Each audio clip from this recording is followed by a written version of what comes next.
Hello, everyone, and a big welcome from commercetools and our special guest Contentstack. Today, we're popping the hood and giving you an inside look at the engine that's powering modern commerce at some of the most sophisticated global brands. We're talking speed, we're talking agility, and we're talking control. You know, when we first set out to plan this talk, we asked ourselves, is this topic appropriate in the midst of more than 3 months of shuttered stores around the world? But we all agreed that as economies begin to open up, companies more now, perhaps than ever, need speed, agility, and control. And we're here to help you do that, to add contactless buying or curbside pickup, to build digital experiences, and really to help you get in the driver's seat of the fastest engine for commerce today and into the future. So let me turn to our speakers and give Sonia and Kelly a quick intro and a chance to say hello. Sonia is head of EMEA go-to-market and alliances at Contentstack and really is the resident expert on building great digital experiences that can give you control over your brand. Hi, Sonia. I know it's afternoon for you, so thank you for joining us. Hey, Margaret. Thanks for having me. Super excited to be here. Excellent. Great. And from commercetools, we have our Chief Product Officer, book author, and thought leader on all things modern architecture that enables the speed and agility. Kelly, hello. Hello. Good to be here today. All right. Thanks for joining us, you two. And I'm Margaret Ray. I'm with commercetools, and I'll be your pit crew manager for today. And I'm trying to throw in as many racing puns as I can, so somebody can keep track of that. As you know, we're using GoToMeeting today. If you're new to the interface, you'll see a panel on the right-hand side of your screen, or at least you should. There is a questions tab, and you can just drop that down. If a question pops into your head during the talk, type it in there. And at the end, we're going to go through all the Q&A. I'll be coming back to manage that. We are recording this, and we'll get the recorded version to you in about 24 hours. So let me now change gears and pass the mic to our speakers. Well done. All right, so this is today's topic. We're popping the hood on modern commerce. So Sonia, what does a modern retail experience look like these days? Right, we're going to look at that in just a few seconds, really. I'm not going to, give away too much right now, but I think we might look at the topic from a little bit of a different angle today. I do not have customer journey graphics. I'll just say that much. And I'll be covering the tech side. So what a modern retail experience needs to have under the hood for modern commerce. That's right, the scary stuff. Cool. So what does a modern retail experience look like?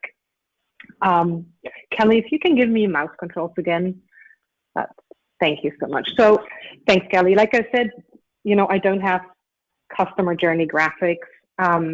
What does that look like? I hope you didn't expect me to, show you graphics with lots of devices or some complicated research note, architectural diagrams. I don't want to talk about any of that, even though Kelly will get slightly scarily technical in a few minutes. But, really, you all know what a great experience, what a great retail experience looks like today. And you know what it looked like half a year ago, you know what it looked like yesterday. You are really much more industry experts than I am. So, I don't want to patronize you and give you a content management view on your world, but looking at your space from an outsider and listening to our retail customers and our retail prospects, I'm pretty sure that none of us are certain what a modern retail experience is going to look like tomorrow, right? Or next month or in a year from now. And your industry is evolving so quickly. It's crazy speed. speed, driven by a customer demand that is only getting bigger and bigger. Everything needs to be digitized. Everything needs to be optimized for ease and convenience, and lately fun too, which doesn't make it any easier. So a staggering pace at which your space is evolving. And what's interesting is that the core parameters of what a great experience looks like, they don't really change, right? It needs to be helpful, it needs to be easy to use, and it needs to be engaging.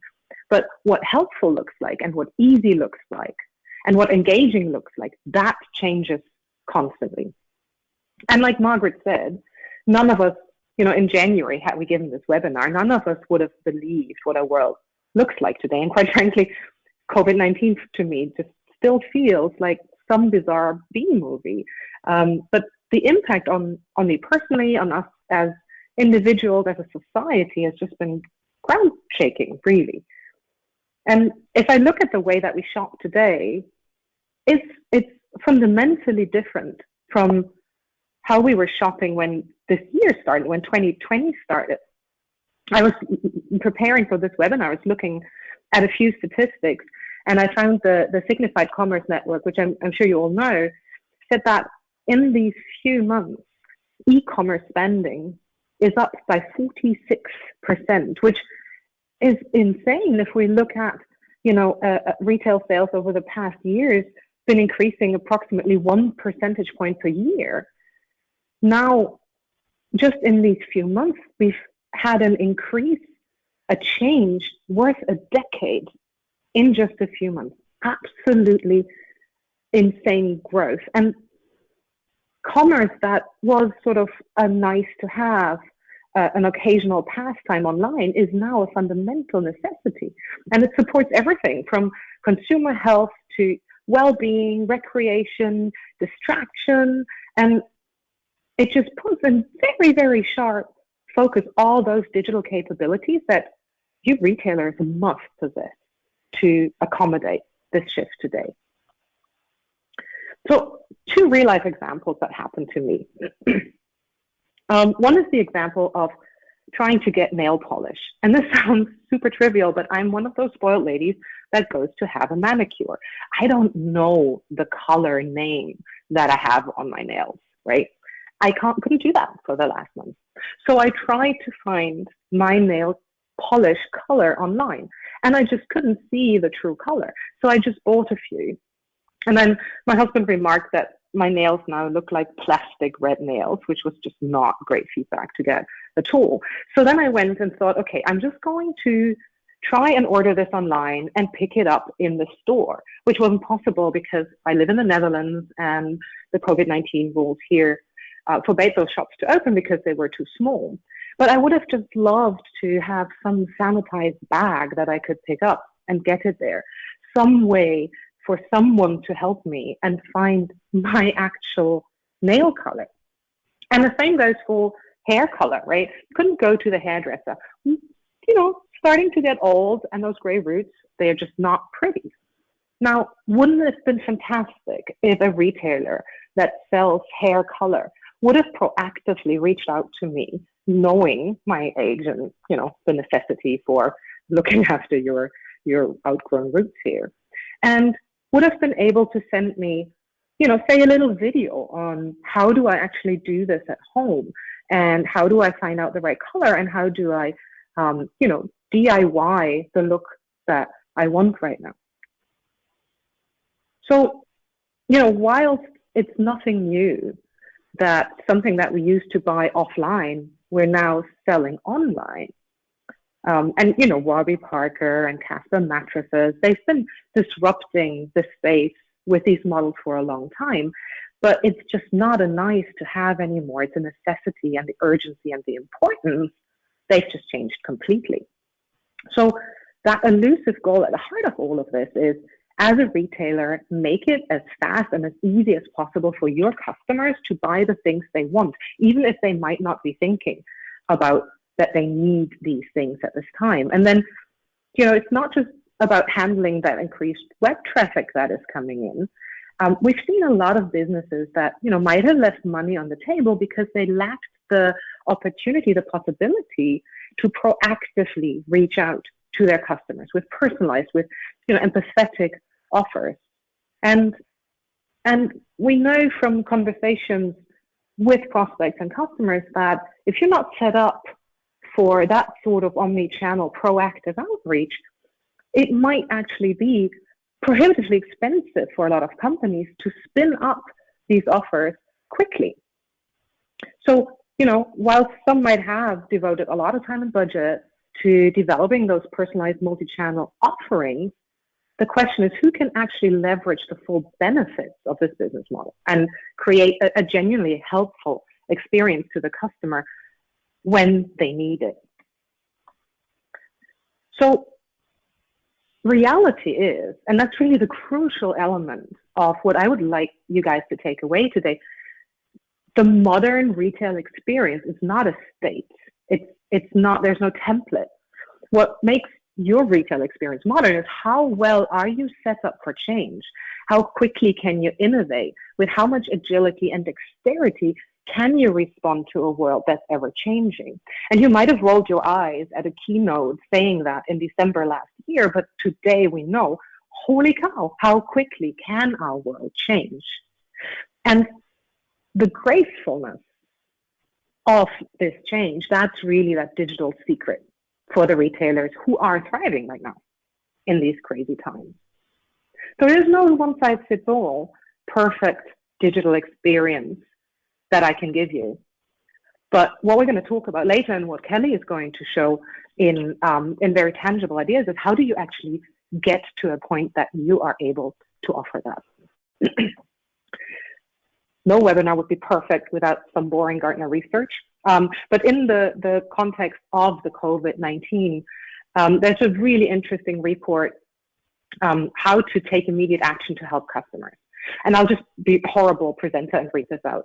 Executive leaders focused on digital business transformation should help customers deal with a COVID-19 economic shock and recovery by taking the following actions.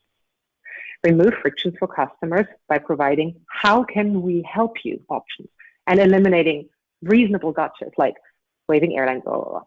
Provide advice to customers by reaching out to the most valuable and so on. Identify new ways to help customers each week.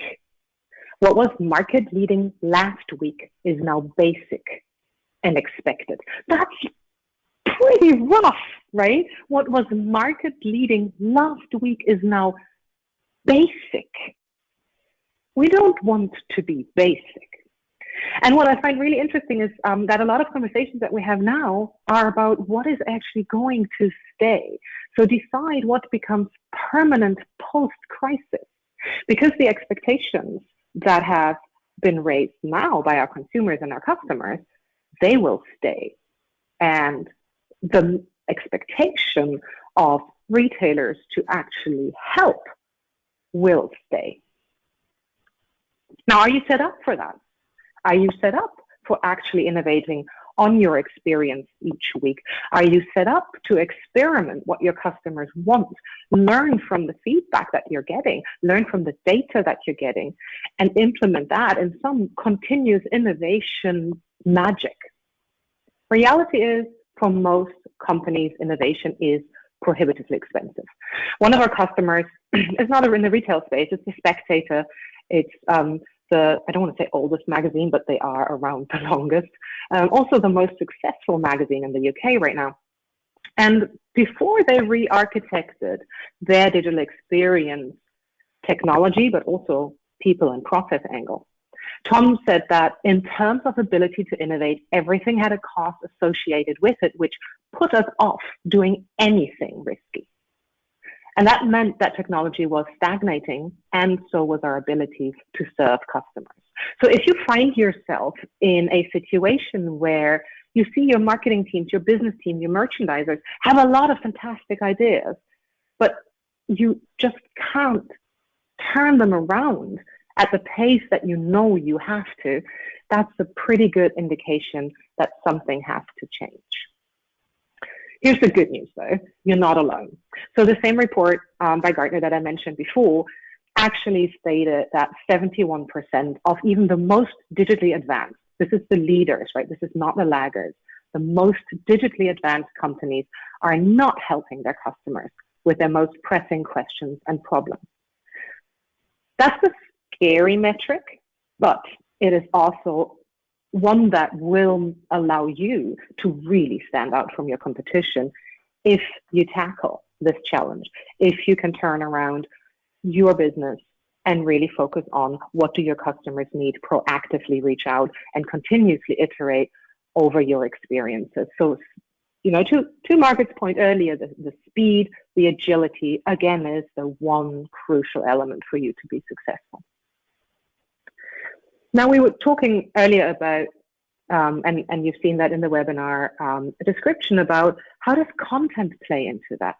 And that is really interesting because as retailers, many of our prospects, they would focus very much on the product presentation. But those examples we just looked at, the advice we're getting from industry leaders, from analysts, they actually all talk about content. Because content is at the heart of that engagement, is inspiration, is offering help. So any modern retail experience will need to bring together the aspects of content and commerce product.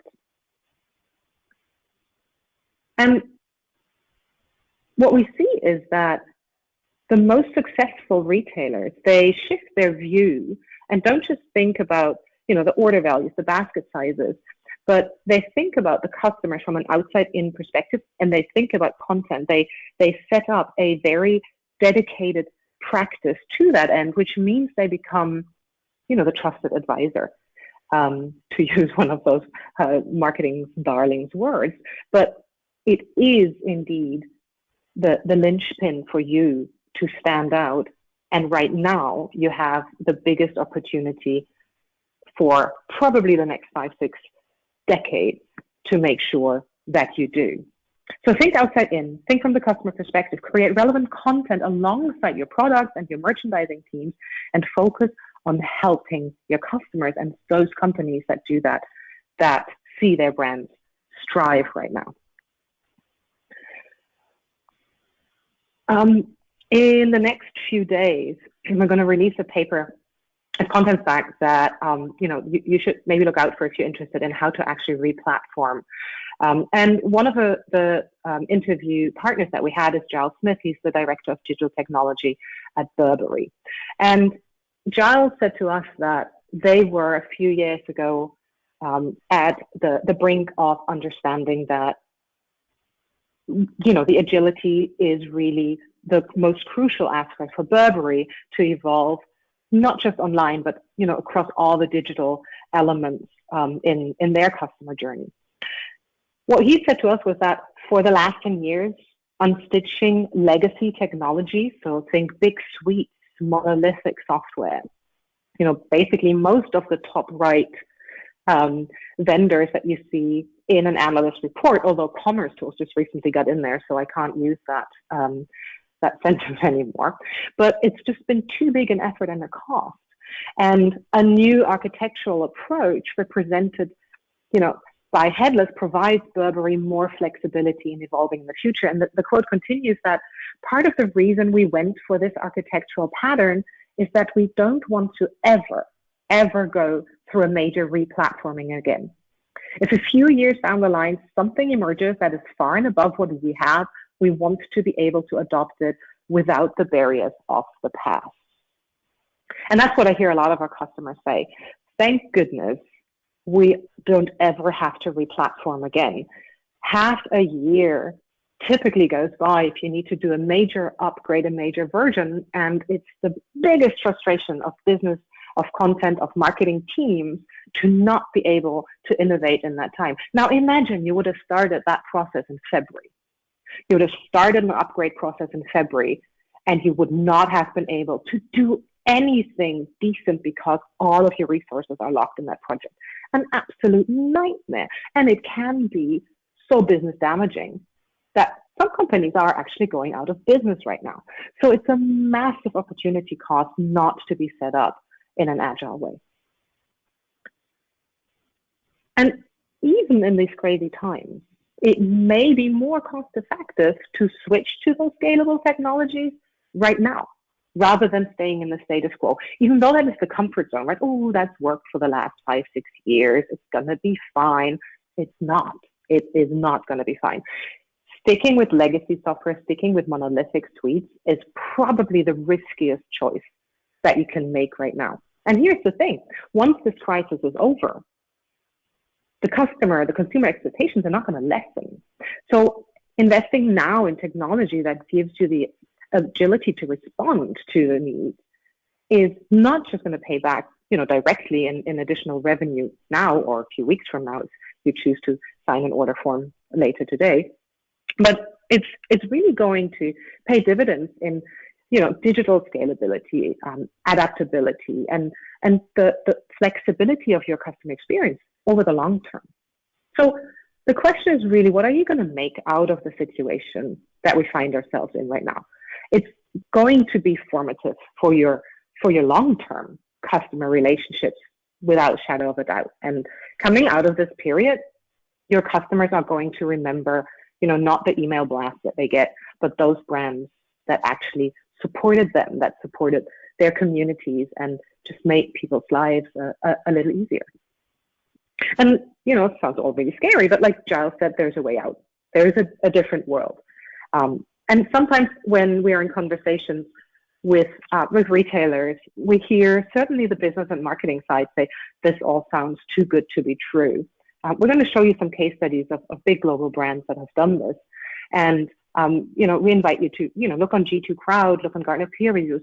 This is reality. There is a world where you can be faster than your competition, where you can experiment, where you can collaborate and set up an agile process and an agile skill set within your team. And the benefit is for your end customer, no doubt, but the benefit is also for your employees, also for your people, because they will enjoy working that way.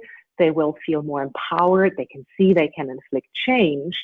And just with that people aspect, you are going to see your numbers increase significantly because everybody's on board. Everybody is going in the same direction together. But it requires change in the way you set up your teams and the skills they need. You need to adopt a few different processes and then naturally the technology that you use to fuel those growth engines that you have. And what that technology looks like, that Kelly is going to show you right now because he's much more equipped to do so. All right, very good. Now we have the business imperative. Let's get to the tech. So I guess you have to be somewhat digitally mature enough to be able to do this. And I'd like to propose a 4-point MACH test, M-A-C-H. So microservices at a very high level, single function vertical teams focusing on one business domain. API first, right? So everything is exposed as an API.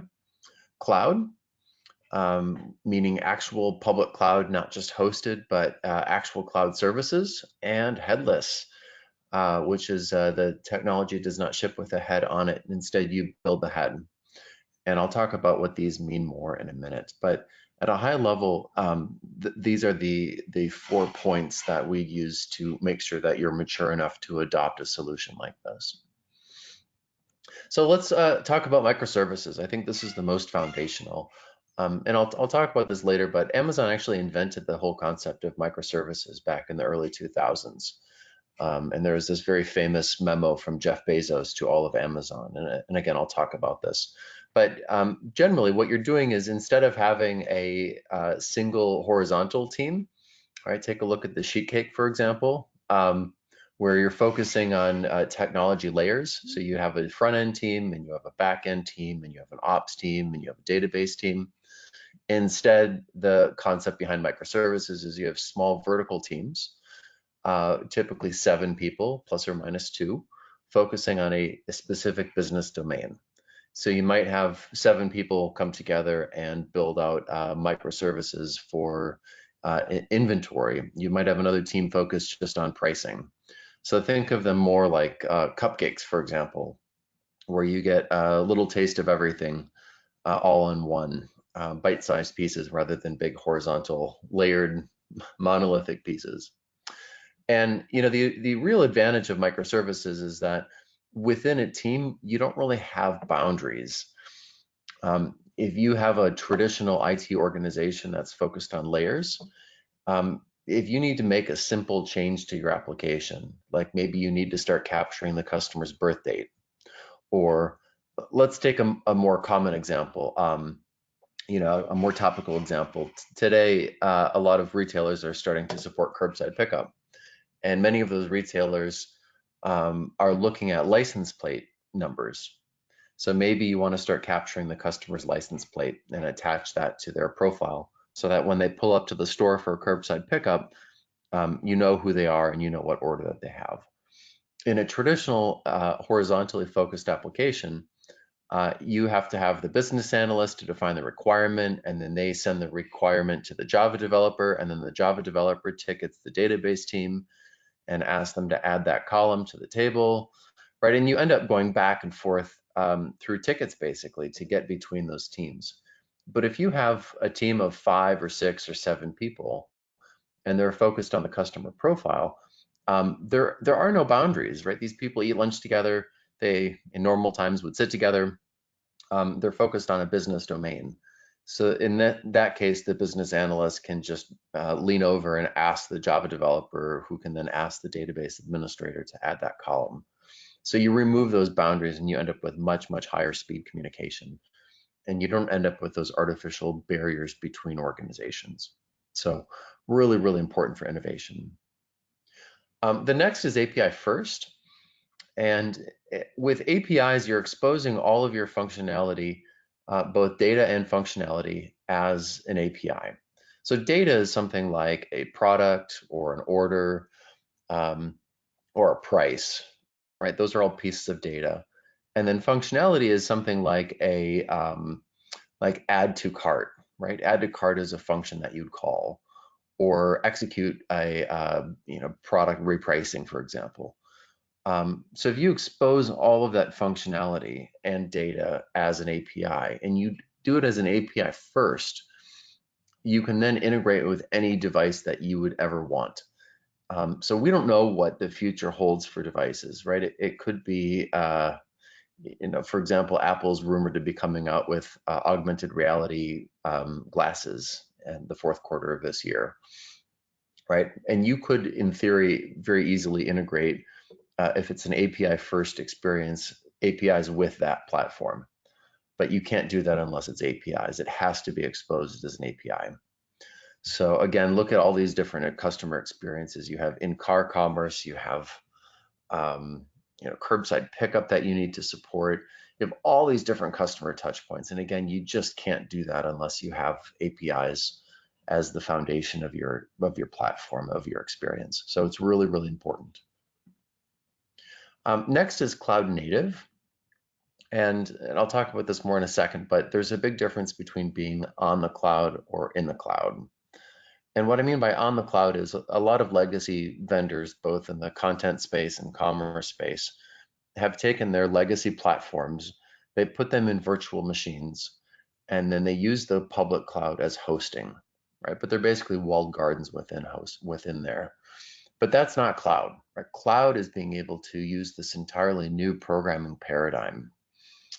So in real cloud native development, you have the ability to event data out. You have the ability to inject functions in. The cloud really is your platform. So it's a whole different paradigm than what we're used to. And another thing is cloud really gives you the ability to handle infinite scalability. And it's something that these supposed cloud platforms just can't offer because they're not multi-tenant SaaS. They're hosted solutions. Again, they're just hosted on virtual machines. But it often happens that there are brief celebrity endorsements. Selena Gomez, for example, I didn't know this, but she has 118 million followers on Instagram. So if you're a brand and you get a message or a post from her advertising your product, whether you wanted it and paid for it or not, you're going to get a flood of traffic coming in. Also, if you look on the bottom here, This is the e-commerce traffic from Kohl's.com from a couple years ago. And there they have email campaigns, they have Black Friday events. But one email campaign is enough to dramatically spike traffic for a couple minutes. And unless you're running a truly cloud native platform and are actually part of the cloud and use cloud principles to build your application, you can't handle that level of traffic. It just doesn't work because you need tens of minutes, if not hours, to scale up the platform. And the next is, and the final is H for headless. With headless, we as vendors, so both Contentstack and commercetools are very headless, and we allow our content and data and functionality to be consumed through APIs. You can then build a custom front end on top of those APIs, and that front end is whatever you want it to be. It could be a website, it could be voice control, it could be just about anything. And that's what's nice about this is we don't dictate how that should work. Your front end is your business. And an example of why that's really important is because if you look on the left, this is a cookie cutter template that you'd find with any traditional commerce platform, right? And it's a pretty standard, right? You've got a product grid, you've got some facets, you have some reviews, a handful of reviews, right? That's selling a commoditized product, right? It's here's the product, here's the price, here's the brand, that's it. And these tend to be IT controlled, and it's very hard for marketers to really engage with customers. If you look on the right, this is a joint customer of ours. If you go to Burberry.com right now, they're running this marketing controlled experience where they actually give you a very brief overview of how they make one of their handbags, right? And why these things cost so much, because these are handmade, hand sewn handbags, right? It's a whole process, right? They're telling you, they're selling you a story, right? They're engaging with you. They're giving you a behind the scenes look. They're making you feel invested in part of the brand. And Burberry is so successful because they let marketing control the customer experience. It's not an IT thing. You don't file an IT ticket to change the homepage hero image, right? These are marketing controlled experiences. So that's what you need to engage with customers. I mean, unless you're Amazon, in which case you're selling commodity goods, but the rest of the market, you're not selling commodity goods, you're selling experiences. You're selling differentiated things. So it's really important that you change your mindset and start engaging with these experiences. And if you look at this Forrester chart here, they actually are very clear in saying that if you're a beginner, that you really want a suite, right? And a suite is an all-in-one, everything in a box, do it for me, because I don't really have the competency to do it myself.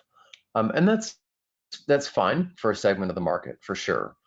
But they're also pretty clear in saying that if you have some maturity, and they define maturity as microservices, some experience with that, or APIs, or cloud, or headless, right? So if you have some experience in that, you are much more able to leverage a platform or components. And I would think we're kind of in the middle between platform and components, as is a Contentstack. But you need to have some maturity before you adopt a solution like this. Okay, case studies. And quick reminder, please do submit questions if you have any, and we'll address those at the end. It's really important to understand that you're not competing with other retailers, you're competing with tech-first organizations. So look at Amazon, look at Home Depot. They have an amazing online digital experience. Look at Walgreens. These are primarily digital first vendors that happen to sell things. And not all of them are like this. I mean, Walgreens is more than 100 years old as a chain. So they've made this transition. Same with Best Buy. Best Buy, and I'll talk about this more in a second, has done a phenomenal job of adopting microservices and APIs. They've gotten headless years ago. You're primarily competing with these tech-first organizations. You're not competing with traditional retailers anymore. And this is the mandate that I was talking about earlier. So Jeff Bezos single-handedly in 2002 invented the whole concept of microservices. And this was his 4-point test. So teams must communicate with each other. They must expose their data. They must communicate through the interfaces. The tech doesn't matter, and the interfaces must be externalizable, meaning that you must be able to consume that outside of Amazon. And that's actually what in part gave rise to Amazon Web Services, their public cloud, because they were able to take things that they built internally and externalize them. But this is how Amazon works. They don't have a huge central IT organization where if you want a database, you have to go to them, right? Instead, any team can self-provision a database, right? And that's how it works across the board. So this is, I think, the very first real life adopter of microservices, and it's obviously worked out very well for them. And they're very, very famous for taking internal products and offerings and exposing that functionality publicly, externally. I'm also a big believer in being able to release very quickly. So I'm a firm believer that innovation requires iteration. And again, going back to Amazon, Amazon released, and this data was from 2014, so I have no idea what the current stats are on this. But in 2014, they released 50 million times a year to production, which, if you think about it, is more than once a second that they release something to production. And traditional retailers are releasing to production, once a quarter, once a month, maybe if they're lucky. So you're going up against somebody who can release much more quickly to production. It's a huge, huge difference. And it's really important that you be able to keep up with that pace. Not that you have to be releasing once a second, but even once a week, even once every couple of days would be a huge step in the right direction. And you have to be able to do that because to perfect a feature in production and get it generating revenue actually takes a while. Usually it takes a couple releases. So I think it's a really big deal, and it's something that all retailers should take a look at. And by adopting MACH principles, MACH, you should be well on your way to releasing much more quickly to production. And again, it just, you look at these legacy retailers, they're releasing once a quarter. So it's untenable. You just can't do that. Quick case study from Best Buy, and then I'll turn it over to Sonia.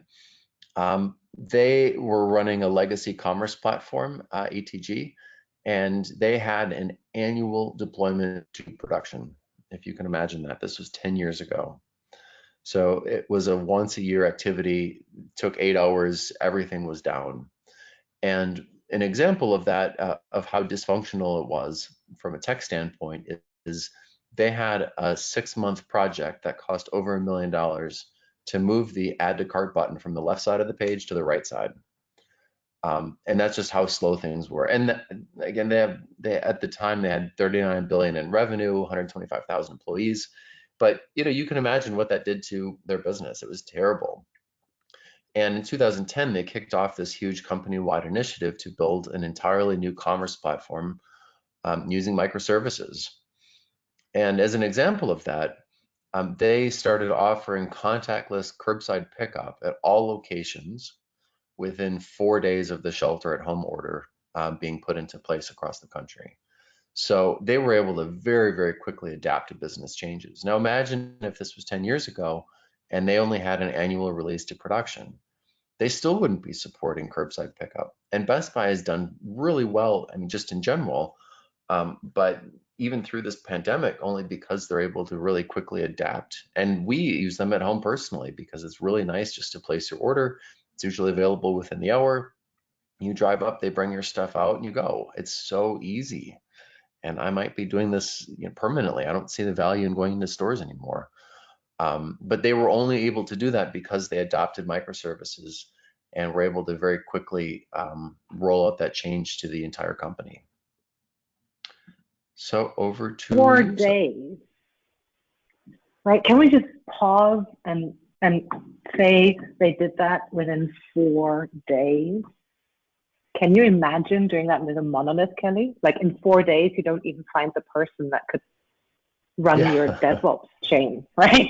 It's fantastic. And that's sometimes what I experience in conversations, actually not just with prospects and customers, but also with digital agencies or system integrators, that the word agile and the word fast is so overused that you need to get this concrete. You need to say, well, 4 days, that's how fast they are, because some people still perceive once a quarter to be fast, right?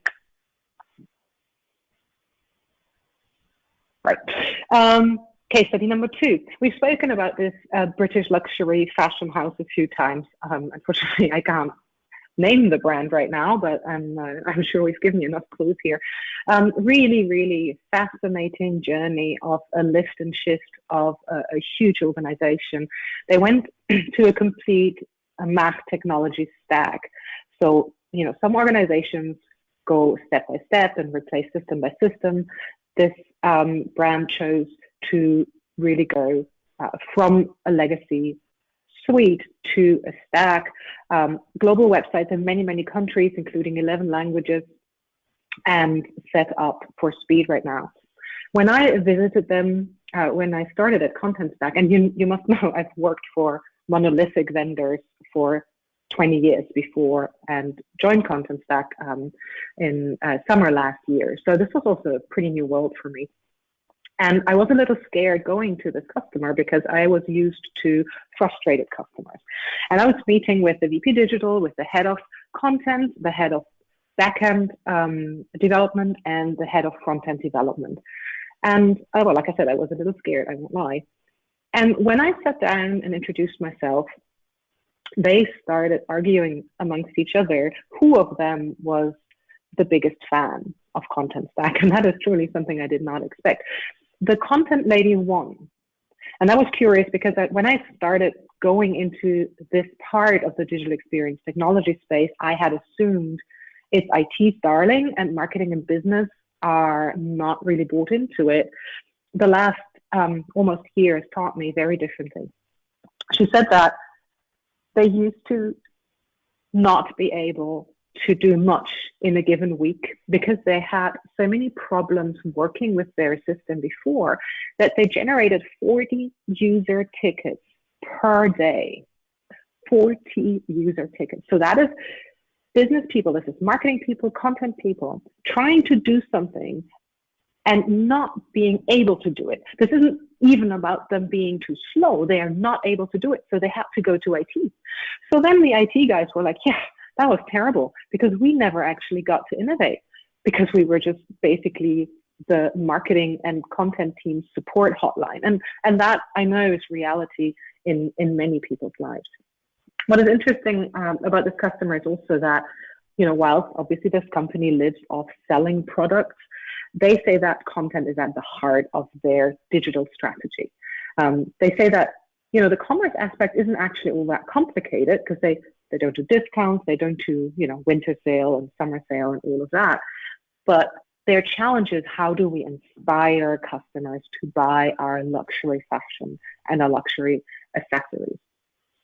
And something I've truly never heard working for a vendor before was we significantly overestimated the implementation effort for Contentstack.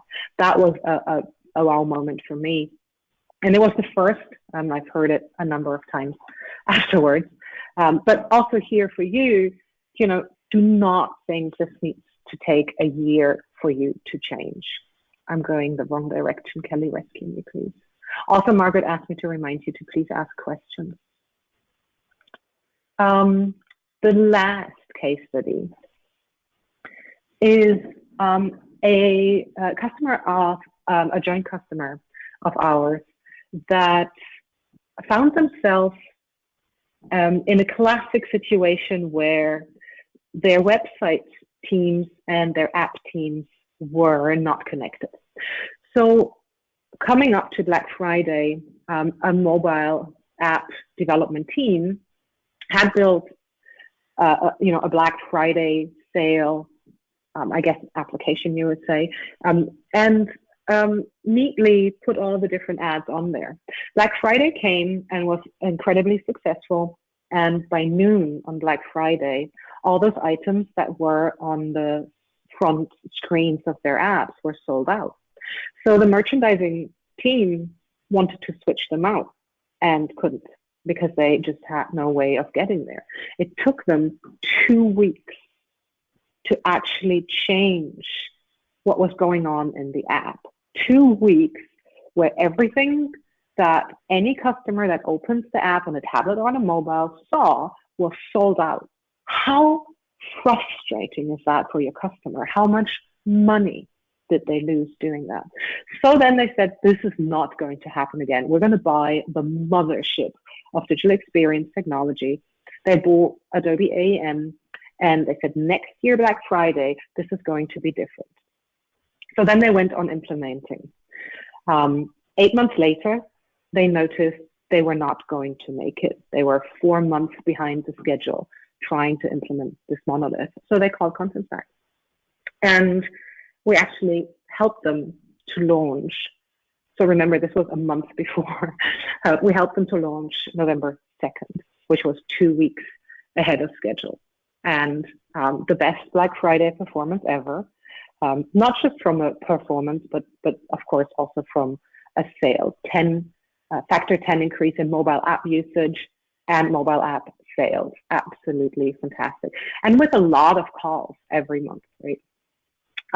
What is interesting is that this is a customer that didn't lift and shift the complete digital experience architecture. Bit by bit, they replaced the different components, and bit by bit, they rolled over from, supporting the app into now also supporting online, in-store displays and kiosks as well. And they have these technology-forward stores, right, which is like the experience stores where everything is digital. And all of this, all of these different estates are now powered by Contentstack and commercetools and are connected for their end customer. Absolutely fantastic story about how quickly you can turn a ship around, even if you are, halfway already. And with that, Margaret, I think I'll hand over to you again. Yeah, thank you. Back to the tower, huh? So thanks to Sonia and Kelly for your great insights, fantastic stories. I know there's a big push now, at least in the US and probably other countries too, for a 4-day work week. And if I'm working at Best Buy, I can finish a major project in 4 days. So I'm going to vote for that 4-day work week at Best Buy. So yeah, hey, Sonia, I was thinking about something you said earlier, this word disruption. And, we've been talking about disruption for, I don't know, a few years now, right? Microservices, APIs, getting off the monolith. And I started to think that, at that time, disruption was all about innovation. Disruption came from, the technology vendors and it's like get out ahead. But now the situation we're in now, it's like a lot of companies, have to respond to the biggest retail disruption that we may ever see in our lifetimes. And that's amazing to think about disruption in that way.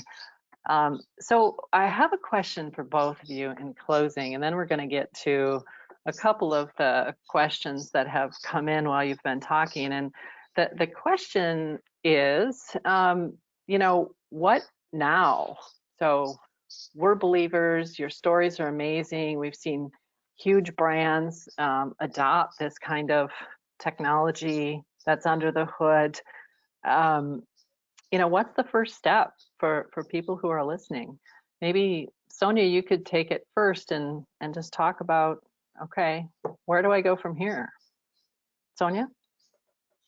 Yeah, that's a good question, Margaret. I guess the first thing I would ask people to do is stop accepting limitations that they think they have with regards to technology. So what I said in the first part of the webinar, that so often there's fantastic ideas on the business and marketing teams that we dismiss too quickly because we feel like, oh God, no, we can't do that. Let's better get that newsletter out next week, right? Stop doing that. Rather ask yourself, oh my God, would this be an amazing experience for our customers? Would we be inspiring? Would we be helpful? Would this be easier?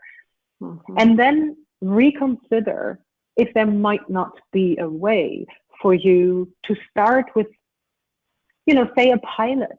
You don't need to re-architect your entire technology. Use a use case that you find really hard right now that you think will have a tremendous business impact. Get buy-in from your managers and start a proof of concept, start a prototype, prove internally that there is a different way. Yeah. And then grow from there. And I think a lot of companies are doing that. I know that we see that quite a bit, and there's some very successful projects that started as kind of this proof of concept. So that's great. Kelly, what do you think? What should people do first? Well, I think the hallmark of modern tech is being able to try it out right away. And it's really easy to try out commercetools and Contentstack. We have a reference architecture that we built together that you can pull off the shelf and start using. We have some demo apps. It's really, really easy just to get going and start playing with something. And maybe you have a developer work for a week, and you could probably reskin and build a whole duplicate clone of your experience, web experience at least, in a couple days with a moderately experienced developer using commercetools and Contentstack. So I guess try it out and see how you like it. I think you will. Yep. Yeah, and then if I may just add, Margaret, when you've had that developer do that, totally with you, make sure you bring a business person in as well, because they might, not believe yet that it'll help them in their life. So bring them into the proof of concept and make sure they see the amazing power it would give them as well. Yeah, absolutely. It's kind of back to that, get out of the thinking, get out of the, the rule book and think differently about how you can do things. So I know that sometimes we get stuck on the marketing side. I know I do myself, this is the formula, so that's great. Thank you both so much. We have just a couple of questions and we have a little bit of time to address those. So I want to talk a little bit about a question that came about implementation. So we talk about speed, right? Agility. And so let's talk about the implementation time. You did touch on it in one of your case study examples, Sonia, but what's your typical implementation time for a solution like this? And I guess I'm going to add part two of the question, which is, do you have to do both at the same time? So Sonia, why don't you go first and talk about implementation time? Okay, cool. So very easy answer first. No, you don't have to do both at the same time. It may make sense and it may not make sense. That's really where it's important to talk to the solution architects and find out what's the best course of action for you. And there's pros and cons for both that, I can't now answer in a few minutes. The harder question I choose to answer though, which is, what is a typical implementation time? Now, that depends on which of those two routes you choose and how you measure implementation time. We've had the last 3 projects that went live, 2 of the projects went live before the development was finished, the editing teams were onboarded, and this is for the content management part of things, before procurement managed to do their legal review. And this is because once we have a verbal commit, we give our customers a production environment that they can work with already. And the legal process took longer than the development process. And that is absolutely fantastic. But these were customers that already knew, what are the integrations they want to do to adjacent technology. They already had their front-end design signed off. They already had, the front end developed. So it was just a matter of really plugging things together. And that's also the beauty of this, because if you choose to go down a MACH technology route, you can totally decouple all these different processes and already start during your selection for the actual technology. And then once you've selected your technology, you just plug the APIs together and boom, you're done.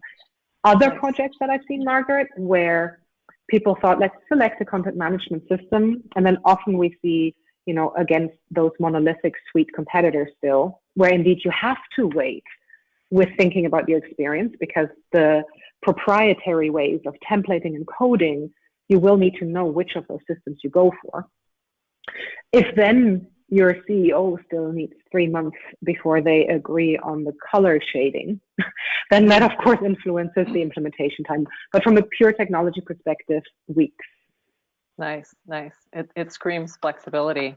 Kelly, do you have a number? do you have a number, or are you kind of in the same camp as Sonia, where it kind of depends on what you want to do first? What do you think, Yeah, Kelly? it totally depends. I mean, we have some customers who've gone live in 3 weeks. We've had some bigger enterprise customers, and it's not really, our fault, but it takes 9 months or a year.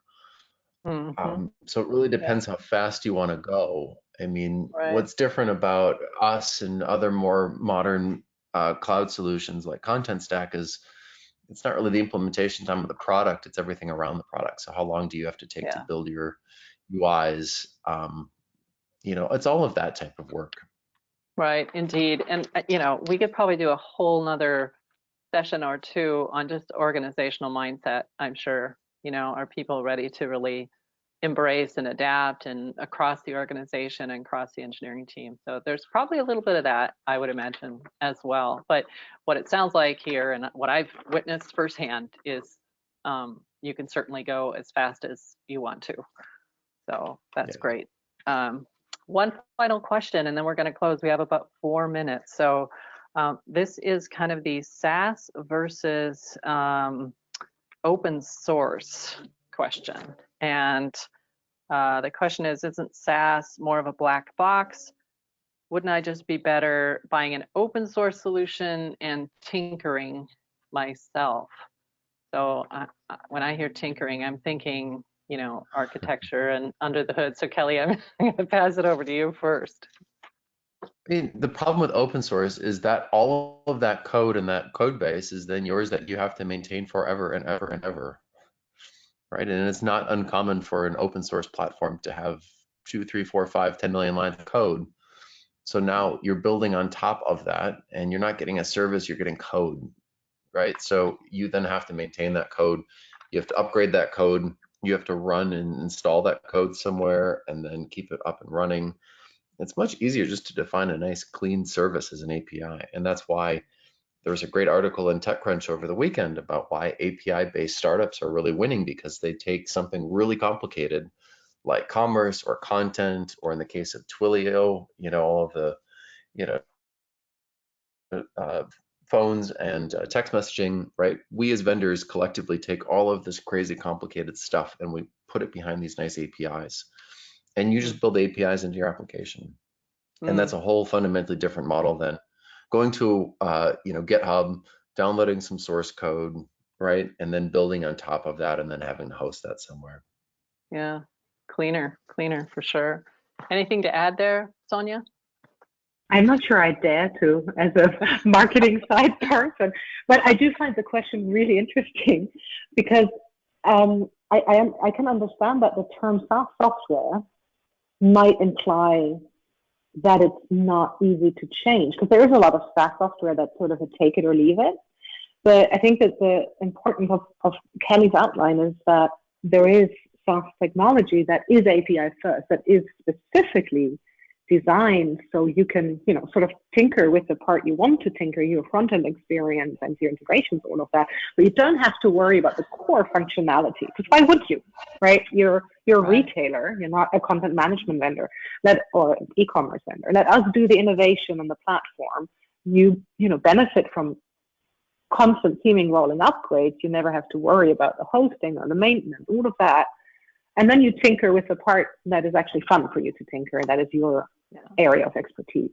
Yeah. Very good. And that's kind of what I was referring to at the beginning when I talked about control. You gotta, you need to differentiate. You need to, build things that are uniquely uniquely your brand. The example that we saw earlier, I think, definitely tinker there, and we'll build a nice clean architecture to let you do that easily. So, hey, we are unfortunately out of time. This has been really fun talking to you both. And in closing, we hope you got some really good nuggets out of this. For those of you that were listening, thank you very much. And more importantly, we hope that you stay healthy and well, and soon we'll be able to see each other in person and shake hands and kind of get back to a little bit of the normal way that we were able to speak to each other. So thank you very much. Signing off, and we'll get the recording out to you very soon.